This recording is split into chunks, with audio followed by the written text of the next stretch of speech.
excuse me. I just got back in time because I had to leave my room so they could fix the electricity in my place, and just made it in under the nick of time. And also, Rody, thank goodness, is joining us. Rody, I didn't get to tell you in person, but congrats again on a great Sunday. That was awesome. Hoping for some more of those things to come. That was really good. And then Sheets takes down the freaking early thing yesterday, and then I didn't even know that there was a tournament going that I had a 10K first place, and Sheets won basically half the money in the event. So I guess it's my turn today. We're gonna have to keep rotating, but yeah, great job, man. And how things been? How you got the seat? When is the final, by the way? December 10th, Arizona and Scottsdale. So yeah, that seat will be awesome. It's a smaller seat than the MLB one. The MLB one was 125 players, $5,000 to last place. This is $10,000 to last place with only 75 players for the 500K up top. So less people to beat. So hope for a good showing this event compared to my MLB one, but it'll be fun in Scottsdale in December. It'll be a nice time out there, I think, weather-wise too. Yeah, absolutely. I got some friends out there, and always a good time out in Scottsdale.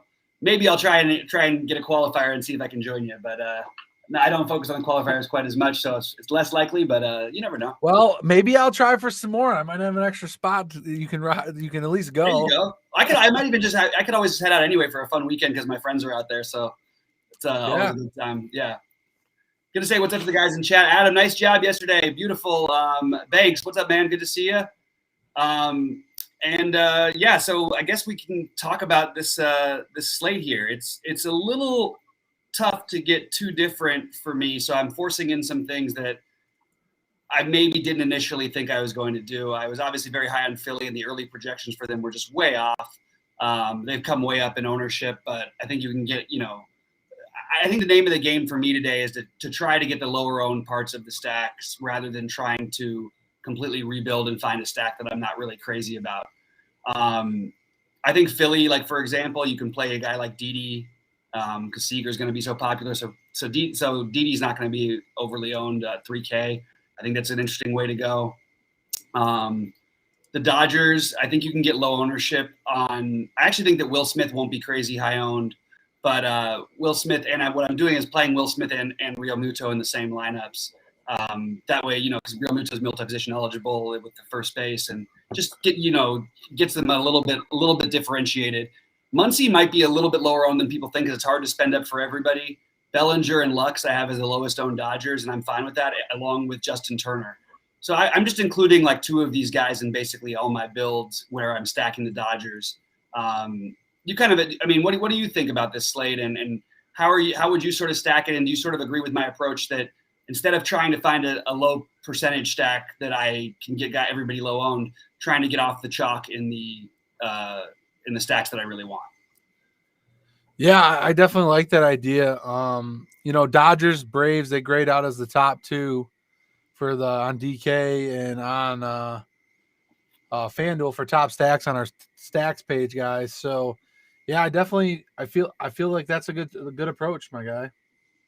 Yeah, I think that's pretty much what I'm doing. Unfortunately, I'm the big, other than the Dodgers, Senzatella has been really good. Like his two worst outings were against the Dodgers. One was actually in LA. I think he just got rocked. But I actually don't think he's that bad a pitcher, and just doesn't give up that many long balls. But it's a tough Dodger lineup. You put them in Coors, it's hard to not see them being productive here. I also think the one note I've got of a team that I don't have that much ownership of outside of like one-offs and two-mans is to maybe get a little bit more exposure to the Yankees, who are starting to show up as really, really low-owned options, much lower than I thought when the day started. So I am going to try and get some exposure to that side of things. Are you playing today at all, or who would you be starting if you were? I'm just helping you with the show today. I'm looking at some stuff for the people right now. I'm trying to find those sleeper plays and stuff. Trying to get us on YouTube or on the Twitter, get the YouTube shared. So got a lot of things going over here, but yeah. I'm not playing yet, but I see some overlay and some contests. I might jump into some here. Yeah, why not? You could always build a funny little stack. People were asking in our Discord about why the Angels were showing up on Sheets' stacks tool. And it works out well for baseball the way Sheets' stuff does, but you can't expect him to, like, if he's hand building, I don't think although he did stack the Angels last night too. I don't think they're viable for me. But I completely understand why it happens. It happens because he's looking at ownership in relation to ownership and pricing in relation to the other guys they're up against. And they have literally everybody's in the 2Ks in their lineup outside of Walsh and Ohtani. So as like a 3-man, it would make some sense. I just don't want to mess with Urquidy and a good Astros bullpen. But just to answer that question, in the long run in baseball, you really do want to play the ownership game and maybe give up some of the better spots because these guys are going to be completely unowned and they cost absolutely nothing. Their production doesn't have to be as high, and it'll allow you to, stack up whatever top 2 pitchers you want and all that. So I've been looking at pitching quite a bit today, and I have, I'm looking at my ownerships right now. I like Woodruff obviously a lot, but I do think that he's probably we're not going to see the full, like even if he's got a shutout going through 6 or 7 and he's thrown 98 pitches, I don't think you're going to see him come back in there, which he almost always would in other situations because they don't need him to. At the same time, I don't think you're going to see him throw less than 90 pitches because you're gearing up for the playoffs. The last thing you want to start doing is resting your pitchers now. Everybody sort of seems to have this backwards, and I just want to call out a little bit some of the other analysts across the industry. There are different things, and this is the time of year for, maybe the middle of the middle months is a very different thing than the end of the season. They're not going to try and get these pitchers to throw 75 pitches, especially a guy like Woodruff, unless, of course, he's struggling at this time of the year. It's just that the whole idea is you want your pitchers to be stretched out as much as possible for the postseason, and they're not going to start limiting their guys now. The ones you want to worry about limiting their pitchers now are teams not necessarily that have clinched, but teams that are completely out of it, that don't have any reason to maybe push their youngsters too far.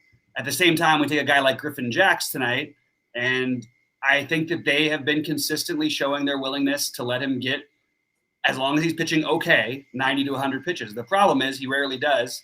But with the win situation the way it is in Chicago right now, and that team with their current lineup that is constructed being second worst biggest strikeout team in baseball, guys like that are going to stand out to me, and I'm going to take some shots there on both Jackson Mills on today's slate. Have you thought about any of these pitching or looking at anything? Do you see any way to get off the board that stands out to you? Yeah, I was kind of wondering on your approach on Jackson Mills because they're both cheap. They look like they're getting a little bit ownership, but like I was kind of wondering how these teams these guys are going to get to these big bats. Dodgers bats are expensive, Braves are expensive. Houston's expensive. All these teams are popping a little bit for big bats. Are you going to play the Jax Mills approach and then go with some of these bats at all? I don't think I'm going to play them together. Okay. I think when you're talking about 6,400 pitchers, those 4 points actually do matter for the wins. The difference between an 11 or a 12 and a 16, where they can be with, oftentimes with the top guys if they get there, it's a big difference when you get to those prices. So because of that, I'm probably not going to play them together. But I don't mind the idea of playing one of them with Montgomery, one of them with, obviously Woodruff, but Urquidy, Musgrove. I do have some interest in Gausman as well. Something like that is what I'd be doing. And I'll give my ownerships and stuff like that out of most of this stuff. But saying what's up to WW Fresh, Brooklyn Juice over there.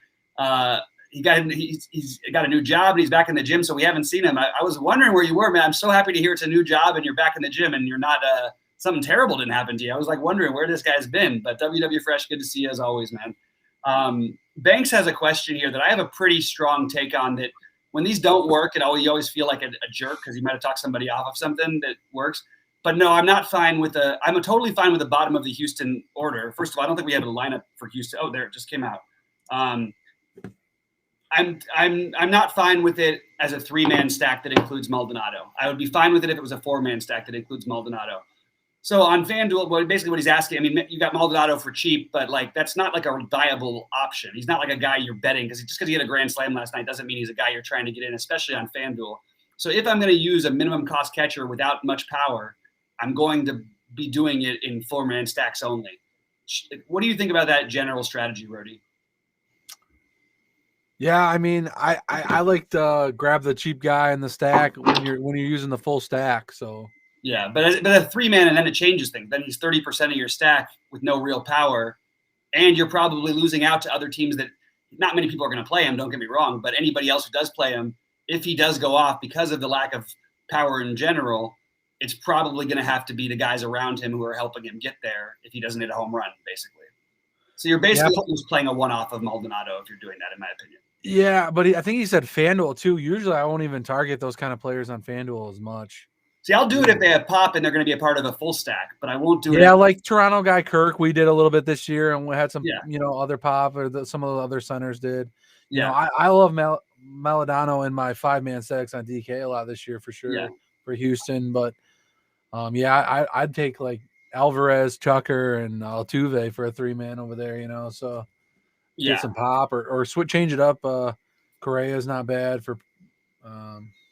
Gurrell's cheap too and different over there too for that Houston stack.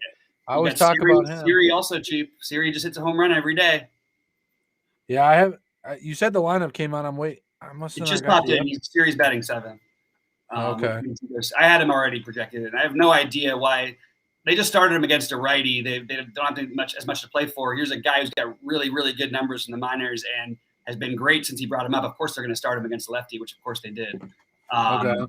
And it looks like there's no McCormick in that lineup, for what it's worth. Okay. So gotcha. But yeah, so, go ahead. I like that. I like the Houston stack. I don't know. Some of them aren't getting that ownership. I think you can get different there, especially on FanDuel.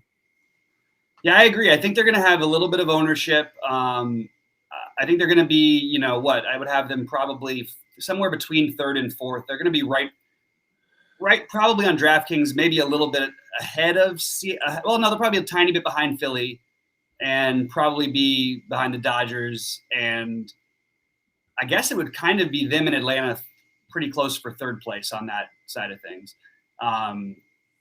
Basically almost exactly the same ownership from what I'm seeing. I prefer Atlanta as a full 5-man stack to Houston, but because of the pricing on DraftKings, I have a ton of interest in Houston as a 3-man, as a complementary stack, or as a 4-man. And I actually think on DraftKings, because of the pricing at catcher and the low ownership on Maldonado, you can use him. You could almost use him as a one-off over there. So I don't feel the same way on DraftKings that I do about him on FanDuel. I think you play him in a 4-man stack. You can play him as a one-off because there just aren't that many cheap catchers, and he should have some decent opportunity.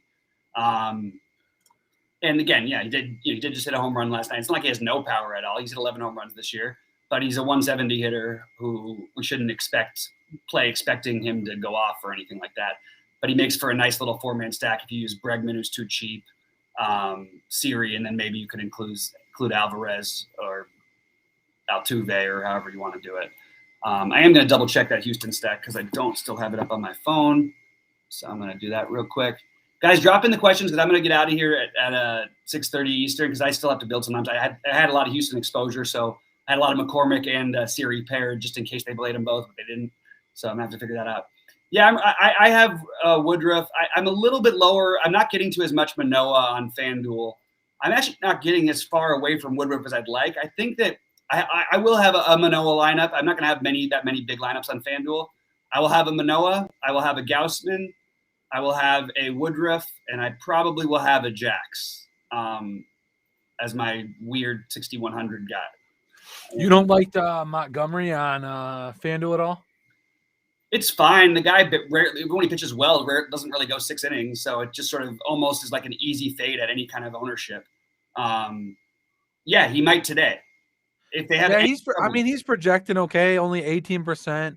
I mean, he's against Texas. That's a pretty high percentage. That's the second highest pitcher, right? What that? He's the second highest owned pitcher, though. Yeah. Because the ownership is spread out, because Jax and Mills are getting some ownership on my end over here in Mohana. Yeah. Yeah, I just personally like one guy who's kind of popping a little bit all of a sudden is Medina for Philadelphia.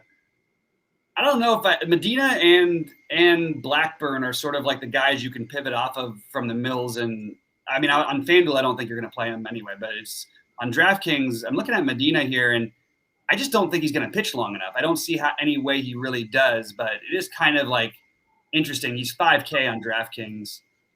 That's one pitcher who we didn't have in at the beginning of the day, but ended up starting for Philly. I don't think he has any kind of a leash, but it's a good matchup. And if he gets anything going at all, I can, get you 12 to 16 fantasy points. You're a little bit different. You could save even a little bit more money than you do with the other guys. I think it's okay. I just don't think it's what I'm going to end up doing. Taking a look at other questions. What teams do I think make the playoffs in the AL East? Such a tight battle. Well, I think the Tampa Bay makes it because they're in. And then I think that by the end, when all said and done, I would say Toronto and the Yankees are the best two other teams, but the Red Sox have a pretty good schedule set up for the rest of the season. So I think it's really close right there. All right, how about for you? Any of the stacks you're getting different on? I know you said the Dodgers and Atlanta are popping for you, which I think is pretty common. What do you think about my idea for the Yankees at what looks like it's going to be low ownership, right? I'm not crazy. I'm not missing anything, right? Did you say DK at Yankees? Yeah. Yeah. I don't see any ownership for these guys. So, and they're cheap too. Like when they I kind of looked at Rizzo at 3.7, and you have Sanchez at 3.7. So, a couple cheap guys with some power upside there. I mean, those guys can hit a homer, and Sanchez can get a homer for you at catcher. 4K for Gallo, 42 for Stanton. Oh yeah, Gallo's power too. Yeah. That's kind of a nice looking stack. They don't totally project that well, but they're decent actually. They're decent. They're a mid pack stack, I think. Definitely with low ownership. Good power to ownership ratio. I like exactly. That's how I'm looking at it. The power to ownership, and I wanted to stay away from the chalkierness or whatever you want to call it, the being more chalky with them, but they're not going to be chalky anymore. So I don't have to worry about that. And while I don't like stacking against a decent guy in Dunning, who will probably only pitch a few innings, and then a really bad bullpen, it's a bullpen game, which I don't love to stack against, but this is one I wouldn't mind getting some exposure to. So I'm probably going to do a little bit of that personally. All right, let's see what we got here. I'm actually. You don't like any of those Baltimore guys against what is it, Medina? We just talked about. I do. I like Austin Hayes. I always like Austin Hayes, and their lineup's a little weaker today. They what's his name got scratched, and Richie Martin instead, who doesn't really do anything. But I just don't find myself. I don't find myself wanting to stack them, but I want little pieces of it. You know, that's where I ended up. Okay. All right. I'm just getting let's make sure I don't forget about this build here. And do that. All right. Yeah, I had to get some Yankees exposure here because it's just too much power and on too small of a slate to not take some shots on. And there's no reason why they couldn't be the highest scoring team and much more importantly, the most productive team. Here's a question they're asking, Monty Trey Springer or Erod Mookie Albies in cash on Yahoo. Okay, so basically with that, I would go Montgomery. I don't love playing Springer right now. I wouldn't put Springer in a cash game lineup. I think there's a million better options. So I don't think you have to narrow it down. There's other things you can do with the Monty Trey thing than Springer. But I do prefer Trey. I have him rated ahead of Mookie tonight, and there's better outfield options. So I would go that route for cash, the Monty route, but I would probably not be playing Springer in cash right now. Obviously a great player, but he's not great himself. But according to Manager Dave Roberts, will be a late scratch. Okay, so it looks like this is important. We have a note here that it looks like we're going to get a late scratch out of Bellinger. What's likely we're going to be able to do, we're just going to be able to switch him for Chris Taylor. It might move Lux back to 8th in the order. It might not. I don't know what they're going to do, but it looks like that's an important piece of information. So we don't want to play Bellinger all of a sudden, which sucks because I just spent a bunch of time reworking my lineups to get him in there. Look, I have zero interest in the Cubs. You guys can go ahead and do it. I'm not gonna. A team that's gonna has a 30% less chance of hitting a home run that already hasn't, I don't know, can't hit anyway. I'm not going to go for it myself. I understand the Jax things, but he's used to pitching. It's a huge upgrade for him. He's pitching in the National League with a huge wind blowing in on the second lowest total game of the night. I get it. Like the Cubs are cheap, but ish. I think Ortega is in play. I don't have anyone outside of Ortega and Rivas. Oh, I guess Duffy would be in play, but he said, I don't know. I'm not playing the Cubs. I understand what you guys are thinking about trying to pick on Jax, but I personally am not going that route. And part of the thing you're looking at Jax, who he's gone up against in some of these matchups where he's given up a lot of runs. Cleveland, Tampa Bay, home against Milwaukee, so they were playing there, at Boston, White Sox, Houston. These are not easy matchups. And he also has been good against some of these teams. Like the White Sox, he's dominated twice. he won me a bunch, almost won me all the money that one night where he had the White Sox and he put up 28 against them. He's just figuring himself out as a pitcher, and I'm willing to take a shot against him in this match. Shot on him in this matchup. I'm also willing to take a shot on the other side with Alec Mills, who will be a little bit lower owned. You do have an extreme hitters umpire, so maybe you're onto something with the Cubs. I just don't think I can get to it myself. I think there's so many other stacks that are better, like the Yankees. I would just rather do that. You want to go with Erod, and that's in the cash game? You really would take Erod ahead of Montgomery in a cash game? Yeah, that was a question on Yahoo. I looked at the pricing. But their pricing is the same, isn't it? Erod's projected. Erod's cheaper on Yahoo than Montgomery, he's projected better, but higher owned, way higher owned, double ownership on Yahoo. Oh, but then, yeah. Okay. When you look at hitters, Mookie's the top projected hitter on the slate for Yahoo at $25, and then Albies is not far behind him, and Albies is only $16 on Yahoo. He said similar to FanDuel in terms of the pitching thing, and I would rather get the pitcher that I feel. I like Erod today for tournaments. I do not think there's anything safe about Erod today at all. I would not be playing him in cash games in any format. Yeah, I was just going off with that. Be able to get Albies, but with the $16 to $25 and Erod cheaper. But I mean, Montgomery's not that high owned on Yahoo, so you can get a little leverage with that build, I think, if you want. Yeah. It looks like Cody's not going to play tonight, Robert, to answer that question. I think I'm going to have to rebuild my lineups because I have to get Cody out, and I'm going to hope that we get some confirmation of who's in, but I'm going to guess it's Chris Taylor. And I'm willing to take a pretty good shot with that guess. It's a very important game for the Dodgers. They are one game out with 10 to play, so they're going to be putting their best foot forward every game. You're not going to see a lot of messing around from them. There's an outside chance you could see Beatty that turns into Taylor in the later innings, but I don't think that's what's going to happen tonight. It's possible, though. Beatty would open some things up, too, if he did take that shot. I probably will do that if we don't know before lock, but, I mean, we'll know before that game locks anyway. All right.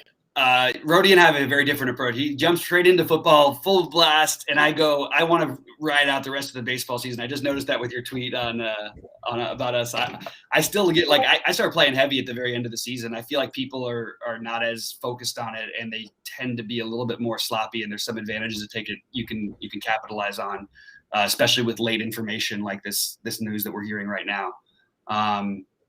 Yeah. Well, you talked me into playing tonight, so you can take advantage of my money in the 777. So I want you to win too, man. I want it to come give you one too. Let's go. We can split it up. We can both win. I know. I just threw a lineup. I'm gonna throw a lineup in there, So yeah. Oh shoot, hang on. I want to I had the wrong projections up for Yahoo though on that Erod call. That might change my mind. Mookie is top player still. And not as much on Albies, actually. Now, that changes a lot. Yeah, never mind. Go back to the Montgomery. I had the wrong projection set in. My bad. No, you're good. So, Yahoo question, go with the Montgomery build. No Bregman in the lineup today, which is going to make my really sneaky play of Matt Chapman, I guess, not so sneaky. I don't think he's still going to get that much ownership, but I really like Matt Chapman as a third base option. It's going to give more ownership to guys like Riley. Oh wait, I gotta change that. Riley and then Justin Turner, who was going to be unowned at third base, which is because of his price on DK and going to be very popular on FanDuel. Now he's going to be very owned both places, in my opinion. From what I'm looking at. All right, sorry. I'll edit these when we're done, guys. A few more minutes of questions, then I gotta go because these guys are like staples in my lineups, and I've got like 40% guys who are not even playing, so probably need to get those corrected. Erod, Albies, McCutchen seems like the play unless I can get over to Taylor for Kutch. Yeah, I think that I don't know if we're gonna know about the Taylor thing, but I do think that if we're saying Dave Roberts is saying he expects Bellinger to be a late scratch, I don't know why he would say that. It's a really weird piece of reporting, and if it's wrong, I'm going to be pissed off. But it won't really matter for me if it's just Taylor. It'll matter for me if it ends up being Beatty, in which case I could rework some lineups and use that money elsewhere. Favorite pitcher on FanDuel for me is easy. It's Woodruff. How about you, Rody? On FanDuel? Yep. Favorite pitcher? Ooh, I might be different on this one. Ooh, who do you like? Montgomery? I think I'm going to go with Montgomery. I think he's going to be my build tonight, guys. I did put a lineup in, not on FanDuel. I mean, I could have had one on FanDuel yet, but I like Montgomery today. I think against Texas, I kind of want to go that route. All right. I'm just going to play the Lux because I know he's in. And let's see. I need to get figure this stuff out afterwards. Are you playing Dodgers in your high stack or your 7-7? In both of them. Both 7-7s? But what I'm doing is I'm playing 2 4-mans. Oh, okay. And I think it's extremely viable. So I'm actually kind of excited about it. Like, I have one of them. Sorry, I have 1 4-man, 1 3-man there. Mostly I'm not using the full 5 with the Dodgers as much as it pains me to do it. I just need to try and get different if I'm going to try and play the chalk stacks. I can't bring myself to not do it, something a little bit different. Boy, this 3,300 might have some overlay, by the way. Man, Deans really wants this cat. Oh, the 3,300 on FanDuel? Yeah, I don't know if it was enough time. A couple people were asking me if I was dropping MLB content tonight because I was on the video with you. And I said, hey, the 333 is still open, or $3,300 is still open. We could drop some for that. Absolutely. Let me get these adjusted. I do think Gausman is a great off-the-board play, and I think that you're going to get it. I think that you have some upside with Musgrove, too, just because of his talent level.